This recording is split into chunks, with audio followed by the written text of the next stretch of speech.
Part of speech, उसकी शुरुआत मैं आज करने जा रहा हूँ। And before starting this topic I just want to request you all of you, be serious, study for yourself and do not take a single break in this video. एक भी ब्रेक आपको नहीं लेना है। इस पूरे video को अच्छी तरह से देखना, ज़्यादा बड़ा नहीं होगा, एटलीस्ट 22 मिनट्स में मैं इस टॉपिक को कंप्लीट करने वाला हूँ आपके लिए। हम टुकड़ों में कंप्लीट करेंगे, 2 से 3 दिन हम लेंगे इसको कंप्लीट करने के लिए, लेकिन आपको अच्छे से देखना है। मेरे ख्याल से आपका एक भी डाउट नहीं रहेगा। और फिर भी अगर वीडियो के दरमियान अगर आपको कुछ ऐसा लगे कि हाँ मुझे कुछ पूछना है, तो आप मुझे कमेंट कर सकते हैं। कमेंट बॉक्स में आने वाले हर एक क्वेरी का आपको आंसर दिया जाएगा। तो हम इस टॉपिक को स्टार्ट करने जा रहे हैं। अपने हाथ में एक पेन और एक रजिस्टर लेकर के आप बैठें, ताकि जब आप सीरियसली पढ़ाई करें तो उन चीज़ों को आप हैंड टू हैंड उसी वक्त आप लिख सकें जब आपके सामने वो चीज़ें इस वाइट बोर्ड के ऊपर डिस्प्ले की जा रही है। तो आज का हमारा टॉपिक है part of speech. Part of speech is the most important topic in our English language. Part of speech को अक्सर हम कंपटीशन एग्ज़ाम्स में छोड़ देते हैं। छोड़ने का रीज़न ये है क्योंकि ये कोई बड़ा नाम नहीं है और अक्सर बड़े नाम को ही हम ज़्यादा पढ़ते हैं। लेकिन आजकल जितने भी कंपटीशन एग्ज़ाम्स आ रहे हैं उसमें पार्ट ऑफ स्पीच की अगर इम्पोर्टेंस देखें तो शायद इसने अपना एरिया एक हद तक कवर कर दिया है। रीट के अंदर भी इस टॉपिक को आपको डाला गया है और ये आपके कोर्स के अंदर आया है। तो आप ये मान के चलें कि लास्ट एग्ज़ाम में भी जो क्वेश्चंस आए थे उसके अलावा इस बार भी जो क्वेश्चंस पुटअप होंगे पार्ट ऑफ स्पीच से, दिखने में बहुत ईजी क्वेश्चन है, वो दिखने में बहुत इजी होंगे, रियली बता रहा हूँ मैं आपको। लेकिन जब आप उसके आंसर जब आप उसमें से सेलेक्ट करेंगे ऑप्शन में से, तो शायद उसमें हमारी मिस्टेक होने की चांसेस बढ़ जाते हैं। तो इस टॉपिक को आप सीरियसली पढ़ें। आपका फर्स्ट टॉपिक है, हम बात कर रहे हैं पार्ट ऑफ स्पीच के लिए। किसी भी टॉपिक को जब हम पढ़ते हैं तो मैं सजेस्ट करता हूँ कि इस टॉपिक के टाइटल को, उसकी हेडिंग को अच्छे से समझ लीजिए। और इसकी हेडिंग जो उसको आप समझ लीजिए, part of speech. It means we will study this topic in some parts. हम इसे टुकड़ों में पढ़ेंगे। कहने का मतलब है कि जब हम भाषा का अध्ययन करते हैं तो हम सेंटेंसेस की बात करते हैं, हम सिंथेसिस की बात करते हैं, बट हम शब्दों पर फोकस नहीं कर पाते हैं। और फोकस इसलिए नहीं करते कि हमें लगता है कि शब्द क्या है, वो तो कोई भी पढ़ा देगा या पढ़ लेंगे या समझ लेंगे, लेकिन नहीं, यहाँ हमें शब्दों का अध्ययन करना है। तो पार्ट ऑफ स्पीच को अगर मैं आपको आपकी भाषा में समझाऊँ तो वो सब क्या है? शब्दों का अध्ययन। आपको शब्दों का अध्ययन करना पड़ेगा। And it's very easy and interesting also. मेरे यकीन करिए आप लोग कि आपको बड़ा अच्छा लगेगा जब आपको ये टॉपिक कंप्लीट होगा। जब यार कि इतना इजी था, मैं यूं ही इसके बारे में टेंशन ले रहा था। पार्ट ऑफ स्पीच के बारे में हम डिस्कस करते हैं, हमें पता पड़ता है। इसको हम शुरू से देखते हैं, from the beginning. There are 8 part of speech in English. हम कितने पार्ट ऑफ स्पीच की बात कर रहे हैं? इंग्लिश के अंदर 8 पार्ट ऑफ स्पीच है, जिसे हमें अच्छे से उसको स्टडी करना है, समझना है, और समझने के साथ साथ हमारा जो लेवल ऑफ अंडरस्टैंडिंग है उसे भी बढ़ाते चलना है। यहाँ मैं आपको बता रहा हूँ कि वो कौन कौन से पार्ट ऑफ स्पीच है जिसके बारे में हम अध्ययन करने वाले हैं।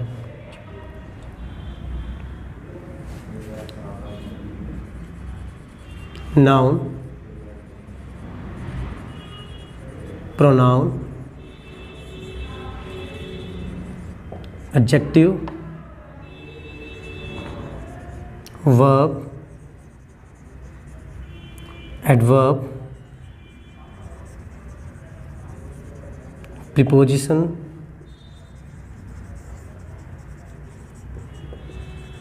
Conjunction,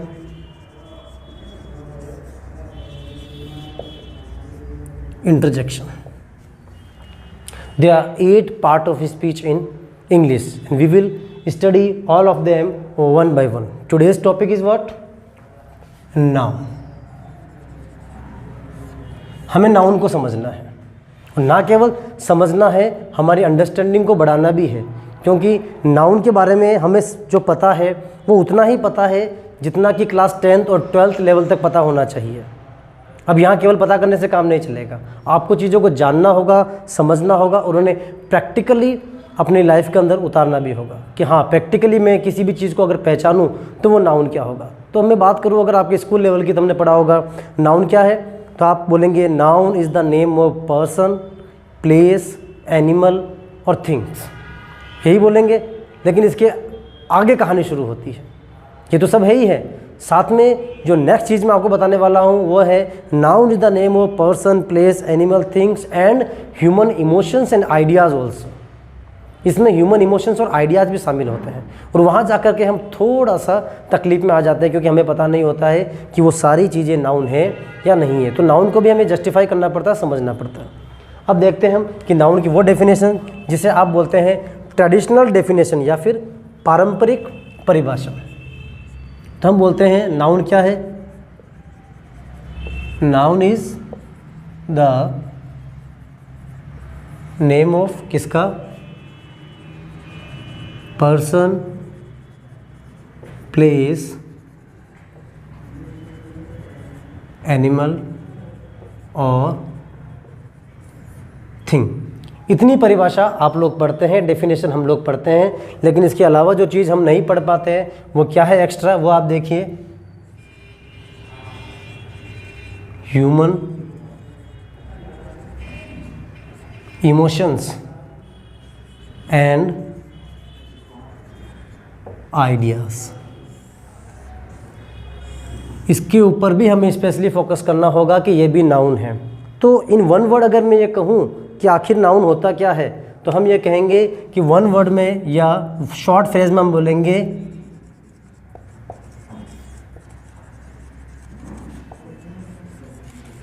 naming words. हर वो शब्द जो किसी व्यक्ति, वस्तु, स्थान या इमोशंस को आइडेंटिफाई कर दे। मेरा ये शब्द पकड़ लेना कि जो चीज़ आइडेंटिफाई करती है वो नाउन होता है। किसी भी वस्तु को, स्थान को, व्यक्ति को, इमोशंस को जो आइडेंटिफाई करे वो नाउन होता है। अब आइडेंटिफाई किसी भी तरह से किया जा सकता है। तो यहाँ तक आपके सामने डेफिनेशन क्लियर हो गई है कि what is a noun. Noun is the naming words, noun is the identity. अब हम बात करते हैं the kinds of noun. Noun के प्रकार कौन कौन से नाउन होते हैं जो एग्जाम्स में हमारे आने वाले हैं और जिनके बारे में अध्ययन करना है। तो यहाँ हम बात करेंगे काइंड्स ऑफ नाउन, नाउन के प्रकार। बहुत ही ईजी वे में, शॉर्टकट वे में मैं पढ़ाने वाला हूँ आपको। चीज़ों को जहाँ आपको लगे कि यहाँ मैं आइडिया को कैच कर पा रहा हूँ, यहाँ मैं अपना एक शॉर्ट ट्रिक लिख पा रहा हूँ, तो then after you will write definitely, उसी वक्त आप लिखें। लेकिन इस वीडियो को आप देखते वक्त सीरियसली एक ही बार में समझें, बार बार कि आप बेगार नहीं रखें अपनी कि मुझे बार बार पढ़ना है और देखना है। तो सबसे पहले मैं बात कर रहा हूँ काइंड्स ऑफ नाउन के अंदर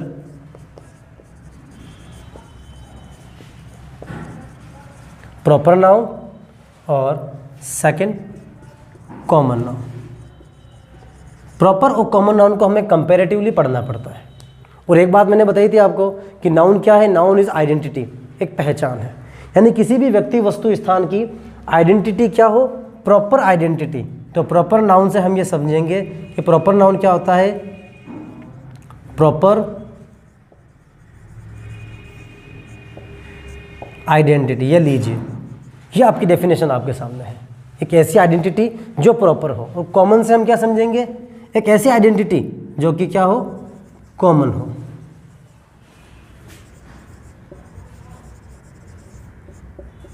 कॉमन आइडेंटिटी। अब इसे समझना हमारे लिए बहुत इजी हो जाएगा। एग्जाम में लिखा हुआ होगा, अंडरलाइन किया हुआ होगा, आप देखते ही समझ जाना कि वो नाउन कॉमन है या फिर वो नाउन प्रॉपर है। फॉर एग्जाम्पल मैं लिख रहा हूँ, मेरे साथ साथ आप देखते जाए और चीज़ें क्लियर होती जाए, तो फिर आप अपने रजिस्टर में मेंशन करें। मैं यहाँ लिख रहा हूँ commonly boy,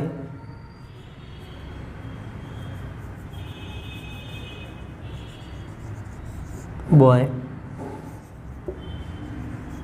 girl, city, village, etcetera. ये मैंने 4 कॉमन आइडेंटिटी लिखे हैं। कॉमन नाउन की बात की है मैंने, जो किसी व्यक्ति, वस्तु, स्थान की बात कर रहे हैं। लड़का, लड़की, शहर और गांव। अब इन्हें मैं प्रॉपर आइडेंटिटी में लेके आ जाऊँ तो प्रॉपर में मैं क्या देखूंगा कि एक बॉय है, उसका नाम मुझे पता है, उसका नाम है राजू। एक गर्ल है, उसका नाम मुझे पता है, उसका नाम है हिना। शहर मुझे पता है, शहर का नाम है ब्यावर। विलेज का नाम मुझे पता है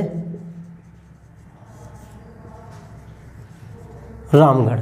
तो ये क्या देखा मैंने देखा कि एक काइंड्स ऑफ नाउन के अंदर जब मुझे कोई चीज़ मेरे सामने आई तो मैंने कहा कि वो एक लड़का है, बट किसी ने कहा कि वो एक राजू है। मैंने कहा कि ये लड़की है, किसी ने कहा कि ये हिना है। मैंने कहा कि ये शहर है, किसी ने कहा कि ये ब्यावर है। तो मैंने कहा कि ये विलेज है, तो किसी ने कहा कि ये गांव है। इसका मतलब जो मेरी नॉलेज थी, जो मेरी आइडेंटिटी थी, वो कॉमन थी, और जो मेरे साथ में जो बंदा था उसकी आइडेंटिटी क्या थी, वो प्रॉपर थी। It means he no properly these things, वो इन चीज़ों को प्रॉपरली जानता था, उसने प्रॉपर आंसर दिए, तो फिर हमारे सामने प्रॉपर पहचान आई। अब यहाँ पर केवल 2 बातें ध्यान रखने वाली है एग्ज़ाम के पॉइंट ऑफ व्यू से, मैं बता देता हूँ आपको 2 बातें। पहली चीज़, जितने भी प्रॉपर नाउन होंगे उनका फर्स्ट लेटर क्या होगा, कैपिटल। हमेशा proper noun always begins with a capital letter. Number 2, proper noun never changes into plural form. Proper noun का कभी भी प्लूरल नहीं बनता है, बहुवचन नहीं बनता है। Common noun can be change into plural, common noun का बहुवचन बनाया जा सकता है। चीज़ें याद रखने वाली है, मैं लिखवा दूंगा आपको, लेकिन आपको पता होना चाहिए। तो क्या लिखा हमने,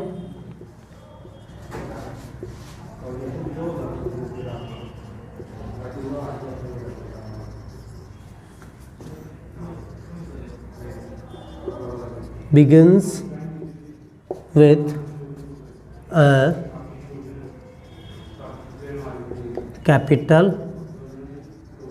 लेटर। प्रॉपर नाउन हमेशा कैपिटल लेटर से स्टार्ट होते हैं। एंड दूसरा,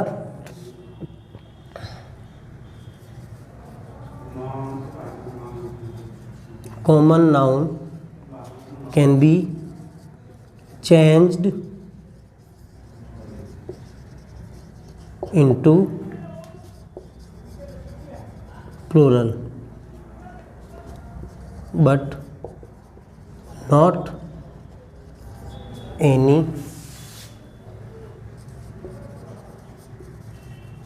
proper noun. Common noun can be changed. Common noun, यहाँ कॉमन नाउन की बात हो रही है, ठीक है ना, हम कॉमन नाउन की बात कर रहे हैं। Common noun can be changed into plural but not any proper noun. कोई भी प्रॉपर नाउन प्लूरल में चेंज नहीं होगा। Keep this definition and information safe in your register. लिख लीजिएगा इसको, हो सकता है रीट में थ्योरेटिकल आंसर आ जाए, प्रैक्टिकली ना पूछे, तो आपको ये चीज़ पता होनी चाहिए। तो मेरे ख्याल से सभी विद्यार्थियों का common identity, proper identity, common noun and proper noun, इनके बारे में आपका फंडामेंटल क्लियर है। अब मैं इसके बाद दूसरे नाउन लेकर के आ रहा हूँ आपके सामने, काइंड्स ऑफ नाउन, जो इनके बाद हमें पढ़ने हैं। वो हैं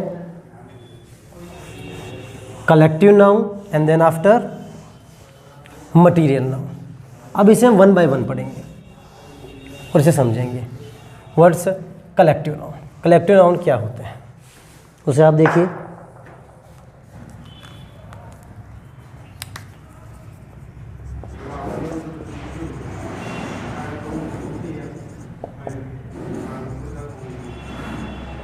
कलेक्टिव नाउन को जब मैंने लिखा तो जैसा कि मैंने कहा था कि जब भी कोई टॉपिक पढ़े तो उसके हेडिंग और टाइटल को बहुत अच्छे से देखना होता है। तो हमने देखा कि कलेक्टिव नाउन का जो फॉर्मेशन हुआ है वो हुआ है कलेक्शन से। इट मीन्स जो चीज़ हमेशा कलेक्शन में रहें, कलेक्टिवली रहे, इट मीन्स ग्रुप में रहें, वो कहलाएगा कलेक्टिव नाउन, जिसे हिंदी में बोलते हैं समूहवाचक संज्ञा।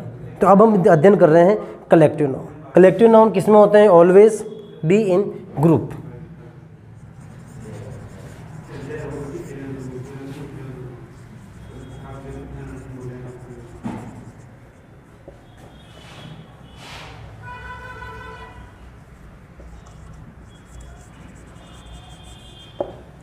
Always comes in A group, हमेशा किसी न किसी समूह में आते हैं। इट मीन्स आप क्या कहेंगे? आप ये कहेंगे कलेक्टिव नाउन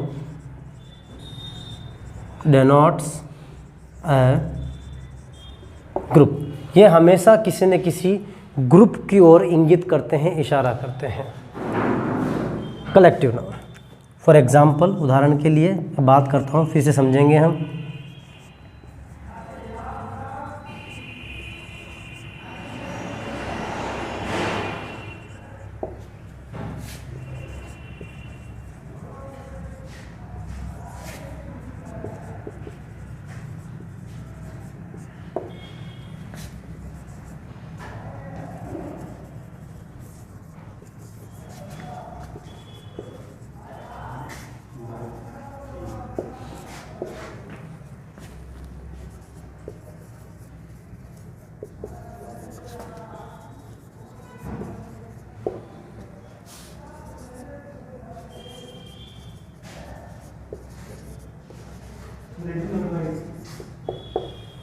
क्या देखा हमने?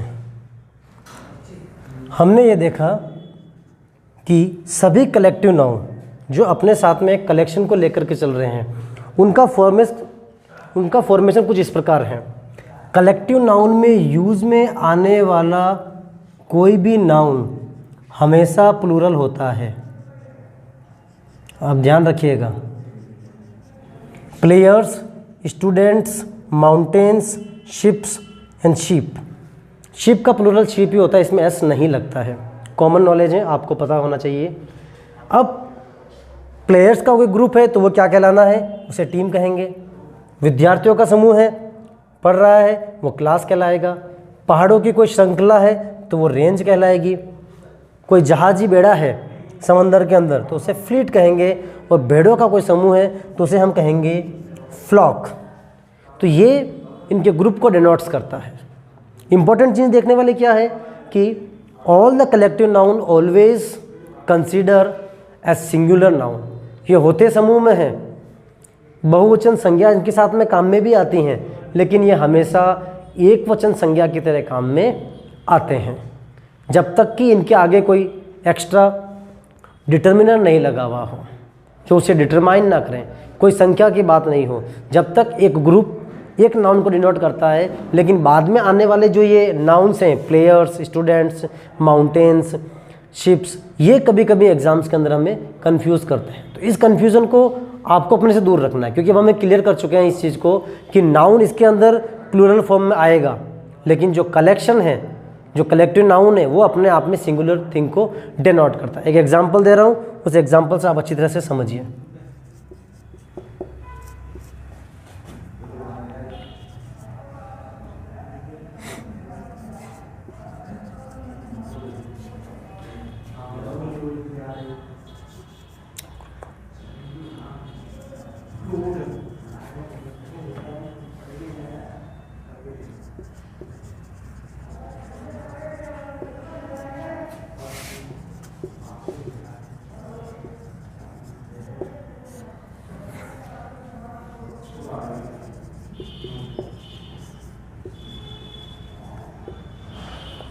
एग्ज़ाम में इस प्रकार का प्रश्न दिया है हमें टेंस से कोई इसमें लेना देना नहीं है फिलहाल, राइट नाउ। हमें ये पता करना है कि वर्ब का फॉर्मेशन कैसे होगा, सब्जेक्ट के साथ में वो एग्रीमेंट कैसे करेंगे। तो हम देखते हैं a group of some notorious students, कुछ बदमाश बच्चों का ग्रुप है, कमिंग ही है, वो इधर आ रहे हैं, ठीक है। अब यहाँ बात की जा रही है कुछ बच्चे हैं जो बदमाश हैं, लेकिन ग्रुप कितने हैं? आर्टिकल ए, एक ग्रुप है जिसमें कुछ बच्चे हैं जो कि बदमाश हैं। तो यहाँ हम जो बात कर रहे हैं, we are definitely not talking about students but about their group, a single group, उसके एक सिंगल ग्रुप की बात कर रहे हैं। तो यहाँ पर क्या आएगा? इज आएगा। हालांकि स्टूडेंट्स, यहाँ पर स्टूडेंट्स को देख करके आर लगा सकते हैं, मिस्टेक हो सकती है जल्दबाजी में, बट हमारा ध्यान यहाँ जाना चाहिए प्रॉपर सब्जेक्ट की तरफ कि सब्जेक्ट किस बात को बता रहा है। दूसरा एग्जाम्पल देखता हूँ, उसमें आप देखिए क्या लिखा हुआ है। सम टीम्स ऑफ प्लेयर्स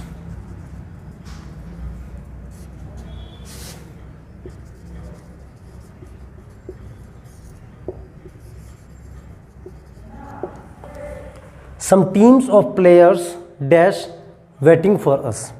अब ये भी कलेक्टिव नाउन है, लेकिन यहाँ हम देखेंगे कि यहाँ तो प्लेयर्स लिखा हुआ है, लेकिन टीम से आगे जो डिटर्मिनर आया है वो यहाँ पर एक से ज़्यादा टीम्स की बात कर रहा है, एक टीम की बात नहीं कर रहा है। तो यहाँ पर ये कलेक्टिव नाउन क्या हो गया है, ये प्लूरल हो गया है। तो जो बड़ी और मोटी मोटी बात हमें समझ में आई वो ये है कि collective noun always consider a singular noun when it has an article, उसके पास में कोई आर्टिकल लगा हो और वो सिंगुलर को डिनोट करे। जब कलेक्टिव नाउन के साथ में जो ग्रुप उन्हें डिनोट करता है उसके साथ में कोई डिटर्मिनर लगा हुआ हो, मैनी, सम, तो उस हिसाब से हम देखेंगे कि वो किसी संख्या को डिनोट कर रहे हैं, कुछ न्यूमेरिकल आइटम्स लगे हुए हो सकते हैं, न्यूमेरिकल प्रोनाउन लगे हुए हो सकते हैं, तो उसके साथ हम देखेंगे कि वहाँ पर वो बहुवचन की बात कर रहा है। तो हमेशा कलेक्टिव नाउन को अच्छे से ऑब्जर्व कर लेना। एग्जाम में एरर वाला क्वेश्चन भी पुटअप होगा इसमें से, नंबर 3 बता रहा हूँ मैं आपको। इसमें से एरर किस प्रकार से आपको ढूंढना है वो देख लेना। 3 तरह के प्रश्न इसमें से पूछे जाएंगे। नंबर 3 पे मैं बात कर रहा हूँ, वो देखना आपको।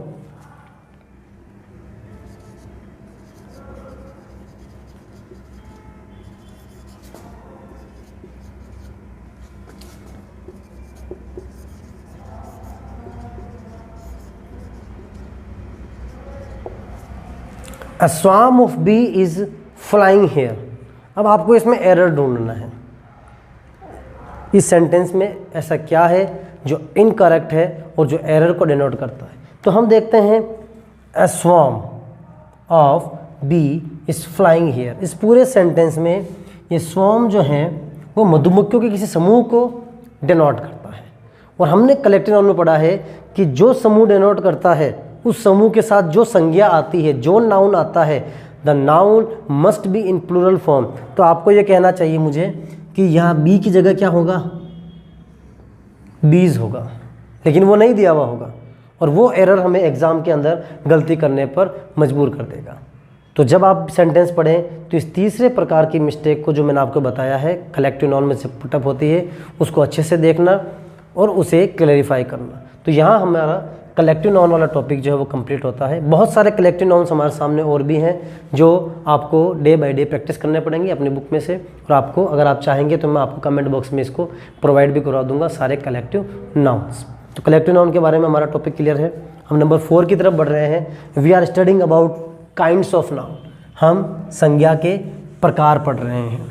संज्ञा के उन प्रकारों के अंदर हमने पढ़ लिया है कि what is a proper noun, proper identification, what is common noun, common identification, what is collective noun, collective identification. It mean to say we will talk about in groups. हम चीज़ों को ग्रुप में बात करेंगे। और कलेक्टिव नाउन हमेशा किसी group को डिनोट करता है और एक वचन संज्ञा यानी सिंगुलर फॉर्म की तरह काम में आता है।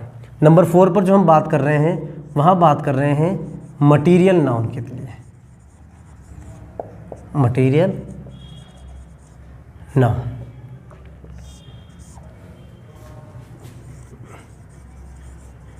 denotes a material. Material noun means the things which we get by natural process or mining। जो चीज़ नेचुरल प्रोसेस और माइनिंग से प्राप्त हो वो सारी की सारी कहलाती है material noun. Material noun basically हमेशा अनकाउंटेबल होगा, ये बात हमेशा ध्यान रखना।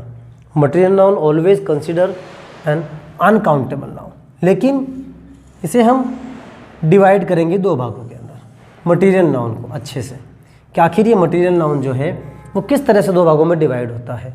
तो when we talk about it naturally in natural form, जब ये अपने नेचुरल फॉर्म के अंदर हो तो उस वक़्त ये मटीरियल नाउन आपके लिए अनकाउंटेबल होगा।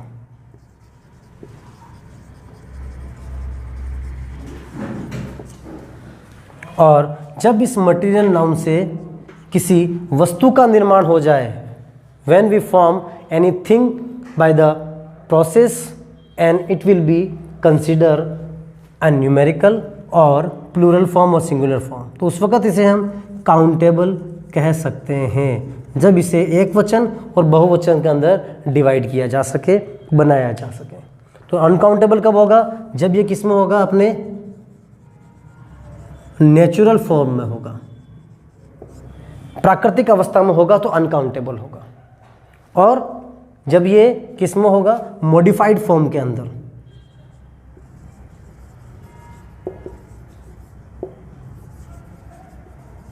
मॉडिफाइड फॉर्म का मतलब बदलाव की अवस्था, जब इसे बदल दिया जाता है। फॉर एग्जाम्पल पत्थर जो है वो जब तक पहाड़ में है तब तक वो अनकाउंटेबल है, we will consider it uncountable things. Silver uncountable है, गोल्ड अनकाउंटेबल है, ब्रोंज अनकाउंटेबल है, all the things they are uncountable. Glass uncountable है, ग्लास भी अनकाउंटेबल है, कांच, जब तक कि वो क्या है? नेचुरल फॉर्म के अंदर है, अपनी प्राकृतिक अवस्था के अंदर है।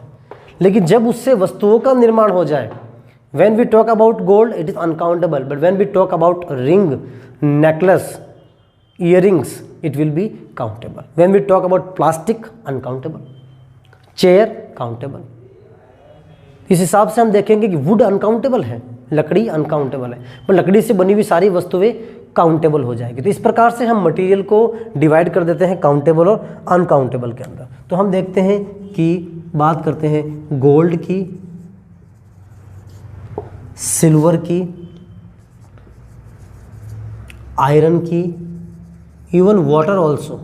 हम पानी की भी बात कर सकते हैं, पानी भी अनकाउंटेबल थिंग है।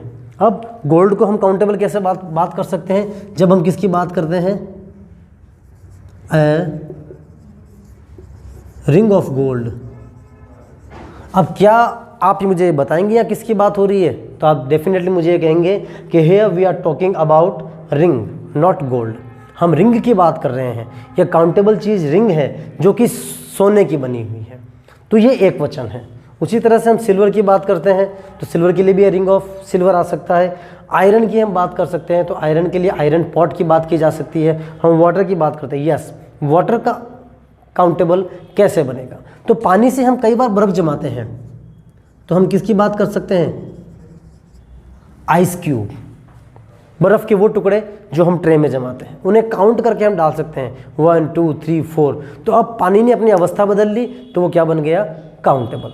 तो मटेरियल नाउन में सिर्फ इतना सा ध्यान रखना है कि वो सारी वस्तुएं, वो सारी चीज़ें, all the things which we get so easily by natural process, they always be consider an uncountable thing. The things which are being modified by human and natural process, हम उसे कहेंगे मॉडिफाइड फॉर्म या countable things. For example सोने से सोने की अंगूठी बन सकती है और पानी से क्या बन सकता है? बर्फ़ का टुकड़ा या हमारी ट्रे में जमा हुआ ice cube. Is it clear? तो ये थे हमारे मटेरियल नाउन। अब इसकी हम कुछ एग्जाम्पल्स देखेंगे। यहाँ पर एग्जाम्पल की जब हम बात करेंगे तो यहाँ पर आप देखेंगे कि किस तरह से एग्जाम्पल में हम सब्जेक्ट के रूप में जो नाउन आ रहा है वो सिंगुलर और प्लूरल की बात कर रहे हैं।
यहाँ हमने बात की है, 3 एग्जाम्पल आपके सामने लिखे हैं, would, water and 2 ice cubes.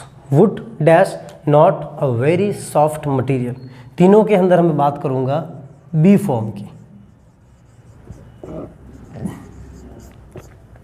B form किसे कहते हैं मैं जल्दी बता दूंगा आपको जब हम ग्रामेटिकल पोर्शन चलेंगे, लेकिन हाँ इतना हमें समझना है कि बी फॉर्म के अंदर जिन जिन चीज़ों की बात की जाती है वो बात होती है 6 चीज़ों की। इज़, एम, आर, वॉस और वर की बात की जा रही है, ठीक है ना। और नंबर 6 जो है वो बी इटसेल्फ, स्वयं बी की बात भी की जाती है। लेकिन चूंकि अभी तक आपको इसके बारे में नॉलेज नहीं है तो मैं इसके बारे में बात करके आपको कंफ्यूज नहीं करना चाहता। आज हमारा सिर्फ इतना सा काम है कि हम ये समझें कि मटेरियल नाउन को हम कैसे क्लासिफाइड और जस्टिफाई कर पाएंगे एग्ज़ाम के अंदर। तो यहाँ मैं सिर्फ इतना सा कहूँगा कि इन तीनों के अंदर आपको क्या चीज़ फिल करनी है, आपको फिल करना है तीनों के अंदर इज़, एम और आर में से, क्योंकि हमारे को समझना क्या है कि मटेरियल नाउन क्या होता है। हमारा उद्देश्य ये नहीं है कि बी फॉर्म क्या होती है। बी फॉर्म जब वर्ब का टॉपिक आएगा तो मैं आपको अच्छी तरह से बता दूंगा। तो हमें याद करना है कि वुड यानी कि लकड़ी जो कि एक वचन होती है तो यहाँ पर आप इज़ लगा देंगे। वाटर पानी जो कि एक वचन होता है तो आप यहाँ पर भी इज़ लगा देंगे। लेकिन 2 आइस क्यूब्स 2 बर्फ़ के टुकड़ों की बात की जा रही है जो ट्रे में होते हैं, तो यहाँ पर पानी का फॉर्मेशन चेंज हो चुका है तो यहाँ पर हम बात करेंगे are. 2 ice cubes are required right now, अभी उनकी आवश्यकता है। तो इस तरह से मटेरियल नाउन को देखते हैं कि वो चेंज होता है हमारे सामने और आता है। हम बात कर सकते हैं 3 bags ऑफ शुगर,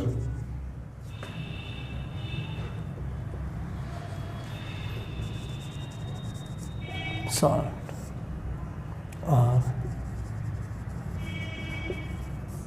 पेंडिंग। हम बात करते हैं 3 bags of salt dash pending. अब साल्ट एक अनकाउंटेबल नाउन है, लेकिन हम बात कर रहे हैं 3 bags ऑफ साल्ट, नमक के 3 बैग की बात कर रहे हैं। तो यहाँ पर ये काउंटेबल हो चुका है तो हम इसको किस में रखेंगे, काउंटेबल नाउन के अंदर। तो ये क्लियर हो चुका है कि जितने भी मटेरियल नाउन होते हैं उसे 2 फॉर्म में रखेंगे हम। There are 2 forms of material noun, number 1 countable और नंबर 2 अनकाउंटेबल। जब नेचुरल प्रोसेस में होंगे तब हम उन्हें काउंटेबल में लेकर के जाएंगे।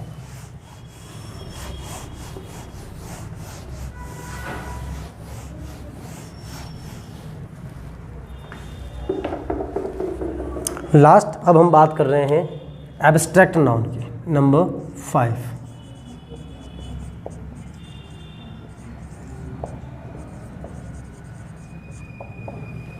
What is abstract noun? Human emotions and feelings। Human emotions और फीलिंग्स के लिए जो वर्ड काम में आता है, जो आइडेंटिटी काम में आती है, जिन चीज़ों से हम हमारे इमोशंस को समझ पाते हैं। दे कांट बी सीन और टच, इन्हें देखा व छुआ नहीं जा सकता लेकिन इन्हें महसूस किया जा सकता है। वी कैन फील, वो सारे के सारे कहलाते हैं एब्स्ट्रैक्ट नाउन, जिसे आप अपनी भाषा में भाववाचक संज्ञा कह सकते हैं। अभी हम इसके एग्जाम्पल लिखते हैं आपके सामने, फिर हम देखते हैं कि एब्स्ट्रैक्ट नाउन किस प्रकार से है।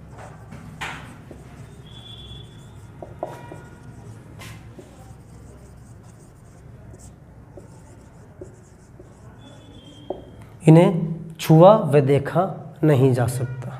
नंबर 3 इसके बारे में, they always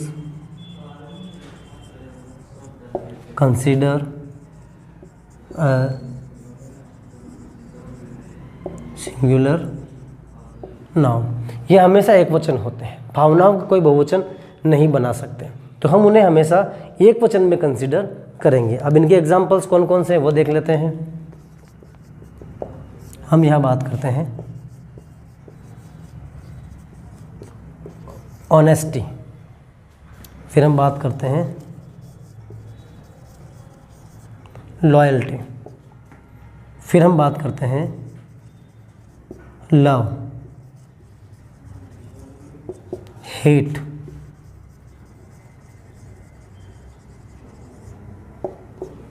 childhood, life, sadness, joy, etc. There are some examples of abstract noun and they all denotes human emotions. Human emotions की बात करते हैं. Honesty, ईमानदारी, लॉयल्टी, वफादारी, लव, प्रेम, हेट, नफ़रत, चाइल्डहुड, बचपन, और लाइफ यानी कि जीवन. Many time we talk to our friends and we ask them, हम उनसे पूछते भी हैं how is your life going on, life कैसी चल रही है, तो कहता है अच्छी चल रही है या बुरी चल रही है. बट वी कांट टच और सी, हम उसे छू और देख नहीं सकते, केवल महसूस कर सकते हैं. तो जिन चीज़ों को जनरली महसूस किया जाता है वो सारी भाववाचक संज्ञाएं होती हैं. उनके बारे में 3 बातें मैंने आपके सामने लिखी है. ह्यूमन इमोशंस एंड फीलिंग होती है, दे कांट बी टच और सीन, और तीसरा दे always consider a singular noun, वो हमेशा सिंगुलर नाउन होती है. एग्जाम में पहचानने में थोड़ी सी तकलीफ आपको होगी, लेकिन जब आप भी इसको समझ लेंगे, जब मैं 2 एग्जाम्पल आपके सामने लिख रहा हूँ, इन एग्जाम्पल को पकड़िएगा अच्छी तरह से कि कौन सा आपके सामने नाउन है और कौन सा वो नाउन नहीं है, वो समझना है आपको. एक सेंटेंस लिखा हुआ है लव इज़ लाइफ, और दूसरा लिख रहा है आई लव माई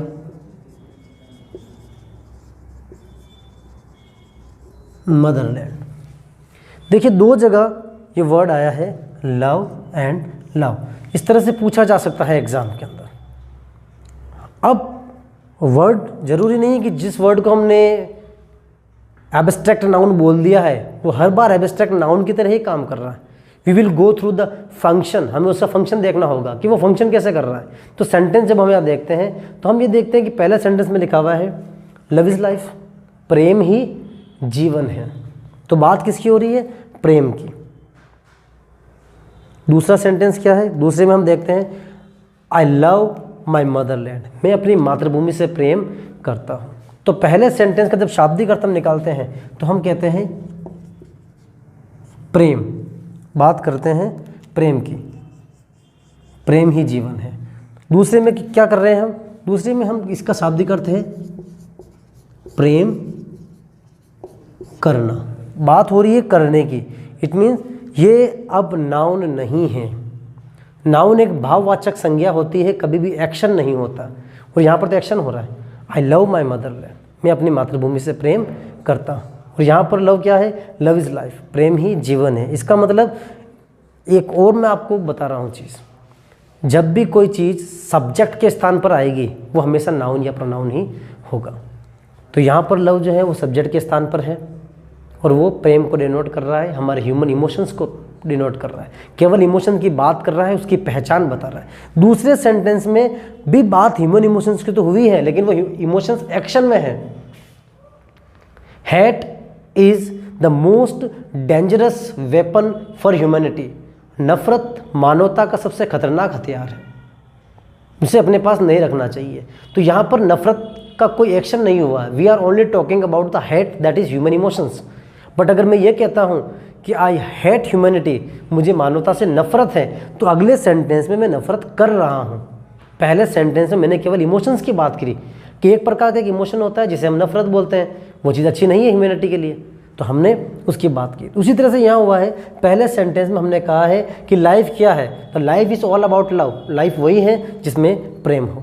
लेकिन दूसरे में मैंने ये बात की है कि आई लव माई मदरलैंड, मैं अगले सेंटेंस में इमोशंस की बात ना करके इमोशंस को करने की बात कर रहा हूँ. इमोशंस अब एक्शन में आ चुके हैं. तो जब भी कभी human emotions, human feelings action में हो तो वो वर्ब होंगे, और जब वो आइडेंटिटी में हो, एक पहचान में हो, तो वो क्या होंगे, एब्स्ट्रैक्ट नाउन होंगे. तो ये मेजर डिफरेंस हमारे सामने यहाँ आपके सामने निकल कर आया.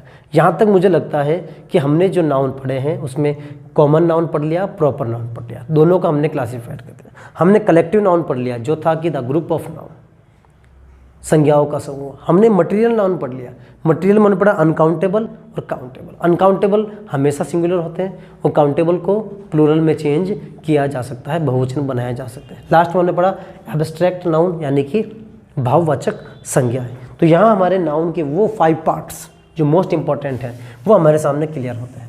अब इन नाउन से रिलेटेड आपको अगर कोई भी डाउट हो, किसी मटेरियल की आवश्यकता हो, एक्स्ट्रा मटेरियल कुछ, तो मैं अवेलेबल करवाऊँगा, लेकिन इसके अलावा कुछ अगर आपको चाहिए तो you can message me via comment box. अब इसके अलावा भी ये कुछ काइंड्स हमने पढ़े हैं, फिर भी नाउन की बात होती है तो वो एक जगह मैं आपको और क्लियर कर देता हूँ कि वहाँ पर हम कैसे करते हैं, to form noun. To form noun, noun का कभी कभी हम निर्माण भी करते हैं, नाउन का निर्माण भी करना पड़ता है कभी कभी सब्जेक्ट के अंदर, जब किसी बात के बारे में हम इमोशंस की बात ना करके आइडिया की बात करें। हमने लिखा था the noun is the name of person, place, animal, things, human emotions and in the last ideas. किस प्रकार से करते हैं, इसको समझने के लिए थोड़ा सा धैर्य और डीप अंडरस्टैंडिंग चाहिए। आप थोड़ा तसल्ली से को समझना कि मैं क्या लिखना चाह रहा हूँ और आप क्या समझ रहे हैं। हम बात करते हैं, एक सेंटेंस है, reading is good for all of you.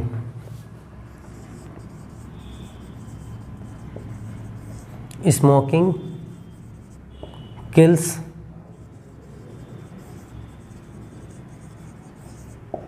anybody.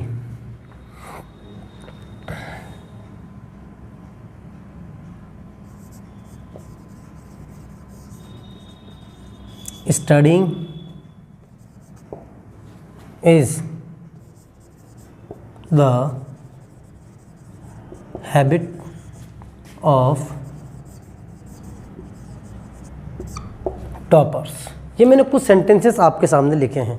ये चीज़ मैंने बातों ही बातों में आपको क्लियर किया, हालांकि जब मैं एलिमेंट्स ऑफ सेंटेंसेस पढ़ाऊंगा जब मैं और बताऊंगा, लेकिन मैंने बातों ही बातों में आपको बताया कि नाउन और प्रोनाउन ही सब्जेक्ट और ऑब्जेक्ट की जगह ले सकता है।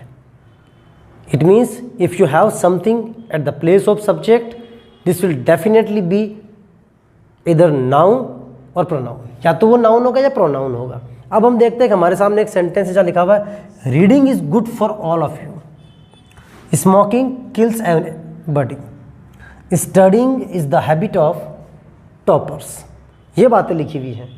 पहला सेंटेंस जो है वो बात कर रहा है reading is good for all of us, पढ़ना हम सब के लिए अच्छा है। क्या इस वाक्य में कहीं एक्शन हुआ है? एक्शन कब होता है? जब मैं लिखता वी ऑल आर स्टडिंग, हम सभी पढ़ रहे हैं, लेकिन ऐसा नहीं लिखा हुआ है। वहाँ लिखा हुआ है reading is good for all of us, swimming is good for health, swimming health के लिए अच्छा है। लेकिन क्या मैं अभी स्विमिंग कर रहा हूँ? बिल्कुल नहीं कर रहा हूँ।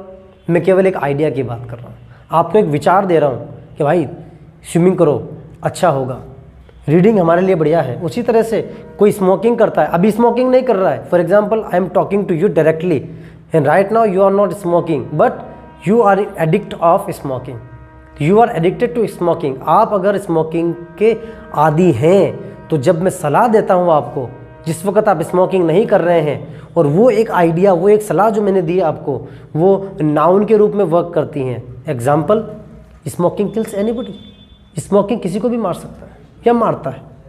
स्मोकिंग, धूम्रपान करना, एक्शन नहीं है, सब्जेक्ट के स्थान पर आया है, आईएनजी लगा हुआ है, वर्ब के साथ आया है, लेकिन फिर भी वर्ब नहीं है, एक आइडिया को डिनोट कर रहा है, एक ओपिनियन रख रहा है आपके सामने।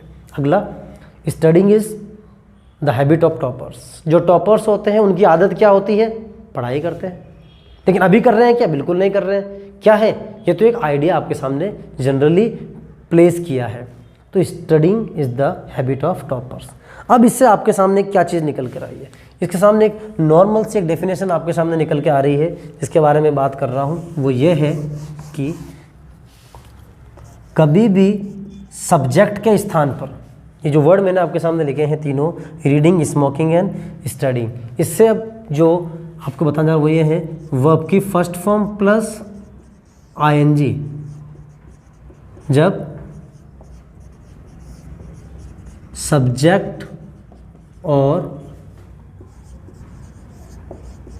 ऑब्जेक्ट के स्थान पे आए तो ये संज्ञा का काम करती है। ये बात आपको ध्यान रखना पड़ेगा। कभी भी वर्ब की first form plus ING subject या ऑब्जेक्ट के स्थान पर आती है तो ये संज्ञा का काम करती है और क्या देती है, अपना ओपिनियन देती है। इस वर्ड को याद रखना, ओपिनियन, आइडिया, एडवाइस, आपको सलाह मिलती है कोई। क्लियर? अब इसको कहेंगे क्या, ये तो मैंने बता दिया आपको भी। वर्ब की फर्स्ट फॉर्म आ गया, आईएनजी आ गया, सब्जेक्ट पर आ गया, ऑब्जेक्ट पर आ गया। आई हेट थिंकिंग, मुझे विचार करने से नफरत है। आई सब्जेक्ट, हेट नफरत करना वर्ब, और थिंकिंग क्या है, ये ऑब्जेक्ट है। व्हाट आई हेट, मैं क्या नफरत करता हूँ, मुझे विचार करना पसंद नहीं। तो थिंकिंग ऑब्जेक्ट है, मतलब थिंकिंग एक नाउन भी है जो कि ऑब्जेक्ट की जगह पर आया है। तो इसको हम इंग्लिश के अंदर क्या शब्द क्या कहेंगे, इंग्लिश में हम इस वर्ब की फर्स्ट फॉर्म प्लस आईएनजी को जो सब्जेक्ट और ऑब्जेक्ट के स्थान पर आई है, इसको हम कहेंगे जेरंड। इस नाम को याद रखना, परीक्षा में 100% पूछा जा सकता है। लास्ट टाइम नहीं पूछा था, इस बार पूछा जा सकता है। When the verb first form plus ING take place of subject और ऑब्जेक्ट इट विल कंसिडर, जब सब्जेक्ट और ऑब्जेक्ट की जगह वर्ब की फर्स्ट फॉर्म प्लस आईएनजी लेती क्या कहलाती है, जेरंड कहलाती है। और इस तरह भी पूछा जा सकता है, एग्जाम्पल दिया होगा, अंडरलाइन की होगी, क्या है ये, या तो लिखा होगा नाउन है, वो नाउन से भी वो एक्स्ट्रा आपसे पूछना है डीप में, तो क्या कहेंगे, वो जेरंड है। तो याद रखना कि वर्ब की first form plus ING subject की जगह पर आएगी तो जेरंड होगी। अब लास्ट एक चीज़ अब आपको और बतानी है जो इसी से संबंधित है। इतना अगर आपको समझ में आया है तो ये भी समझ में आएगी, निश्चित रूप से क्लियर हो जाएगा। जितने भी वर्ड्स मैंने यहाँ लिखे हैं, रीडिंग, स्मोकिंग और स्टडिंग, अगर मुझे जेरंड ही बनाना है और मुझे आईएनजी नहीं लगाना है, फिर भी अपना ओपिनियन रखना है, फिर भी अपना आइडिया रखना है, तो मैं क्या कर सकता हूँ, मैं सिंपली आईएनजी को ना लेकर के मैं क्या कर सकता हूँ, टू रिमूव आईएनजी, मुझे आईएनजी को हटाना है तो मैं क्या लिखूँगा, टू रीड, टू स्मोक,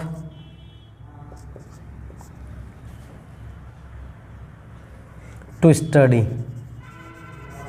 क्या किया, ज़्यादा कुछ बड़ा नहीं किया है, डोंट बी सरप्राइज, इसके लिए आपको ज़्यादा आश्चर्यचकित नहीं होना है, केवल आईएनजी को हटाया है और टू ऐड किया मैंने। जब भी किसी जेरंड का आप आईएनजी हटा करके सब्जेक्ट या ऑब्जेक्ट की जगह रखते हैं तो आईएनजी हटेगा तो टू आएगा, वो भी जेरंड कहलाएगा, तो ये भी क्या कहलाएगा, जेरंड कहलाएगा। तो इसका दूसरा स्ट्रक्चर मैं यहाँ लिख रहा हूँ आपके सामने, वर्ब की फर्स्ट फॉर्म प्लस आईएनजी, या फिर क्या हो सकता है, टू प्लस वर्ब की फर्स्ट फॉर्म। ये दो बातें आपको याद रखनी पड़ेगी, टू प्लस वर्ब की first form plus ING, when they come at the place of subject और object they always consider gerund, and gerund is an opinion, idea और advice. And dear students, today we clear the topic noun, naming words, name of person, place, animal, things और any human ideas and opinion. मेरे हिसाब से जितना भी मैंने भी आपको आज पढ़ाया है वो सारी बातें क्लियर होगी। उसे दोबारा से एक बार इस वीडियो को वापस आप वॉच कर लें। वैसे तो मैं ही आपको सलाह दूंगा कि एक वीडियो को आप एक ही बार में अच्छे से देखें, तसल्ली से देखें। मैं चीज़ों को बहुत ही ईजी वे में आप तक लेकर के आ रहा हूँ ताकि सब्जेक्ट के साथ में आपकी कनेक्टिविटी बन जाए। एक बार कनेक्टिविटी बन जाए, आप लोग सब्जेक्ट को अच्छे से ऑब्जर्व कर पाओ, उसे आप समझ पाओ, तो उसके बाद में इससे रिलेटेड जितने भी हमारे को एक्सरसाइज करनी है, I myself will definitely provide you. हालांकि इससे संबंधित चीज़ें तो मैं आपको आज ही प्रोवाइड करवा दूंगा। कमेंट बॉक्स के अंदर आप मुझे अपने नंबर भेज सकते हैं, आप मुझे अपना आइडेंटिफिकेशन दे सकते हैं, वहाँ पर आपको मिल जाएगी।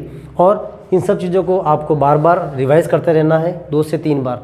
मैं नेक्स्ट डे आपको दूसरा वीडियो लेकर के आऊँगा। थोड़ा टाइम लेंगे शुरुआत के अंदर, उसके बाद हम गति प्रदान कर देंगे अपने कोर्स को। Wish you all the best, study hard and be positive all the time. Thank you very much.